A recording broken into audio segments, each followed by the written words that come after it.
थोड़ा अपना नाम बोल दीजिए। मैं डॉक्टर शरद गुप्ता। हाँ डॉक्टर साहब, ये जो पूरी जांच कमेटी आईएमए आगरा की तरफ से गठित की गई, आप उसमें मेंबर थे, अब आपने उस कमेटी से अपने आप को अलग कर लिया है और कहीं ना कहीं मन भी आपका व्यथित है। जिस तरह से आपसे बात हो रही थी अभी, क्या आपकी पीड़ा है, किस तरह से आपने इस मामले में अपने आप को अलग किया है?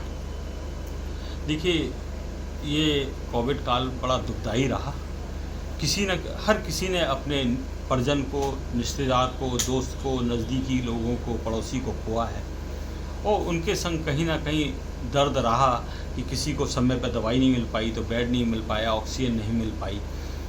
तो इसी क्रम में आगरा में एक वीडियो वायरल हुआ और बहुत बड़ी घटना आई कि इस तरह से हुआ है।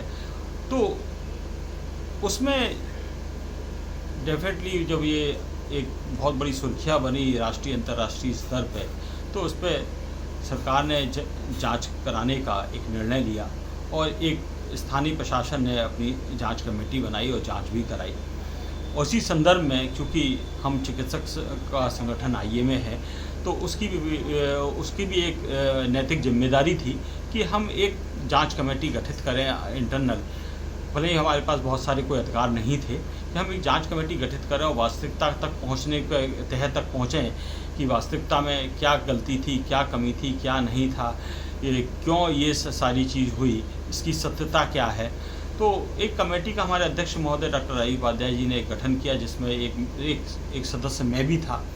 चूँकि इस कमेटी की कई जूम मीटिंग हुई और इस मीटिंग के दौरान हर बार एक बात उठती थी कि हमारे पास कोई भी कागजात नहीं है और बिना किसी कागजात के हम किसी को भी कटघरे में खड़ा करना हमारे लिए असंभव है, या किसी को हम क्लीन चिट दे दें ये भी हमारे लिए असंभव है।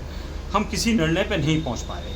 चूँकि मैं बहुत सारे पर्यावरण के केसेस में जनहित याचिकाएं माननीय सर्वोच्च न्यायालय एनजीटी में मेरे दाखिल होती हैं, तो मैं न्याय की एक प्रक्रिया से भली भांति वाकिफ़ हूँ। आपने सर कहा कि इस मामले को लेकर तमाम जो लोगों के फ़ोन इवन अमेरिका तक से लगातार आए और आपका लगातार आप व्यथित होते रहे कि इस चीज़ को लेकर और सत्यनिष्ठा पर सवाल खड़े हो रहे हैं, वो क्या है सर पूरा मामला? हाँ, पिछले 2 दिनों से दैनिक समाचार पत्रों में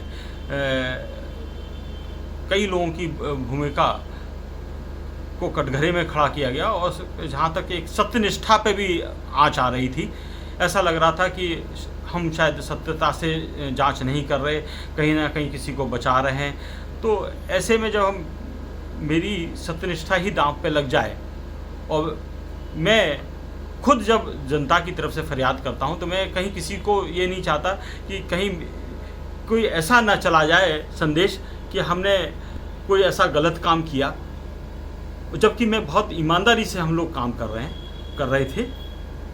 हमारा उद्देश्य यही था कि हम सारे, जब तक डॉक्यूमेंट्स नहीं मिल जाएं, हम बिना डॉक्यूमेंट्स के कोई भी नतीजे पर नहीं पहुंचेंगे। हाँ, पर शायद किसी तरह का कोई हमसे कहता रहे। तो सर आपने जो अपना इस्तीफा किसे दे दिया अभी?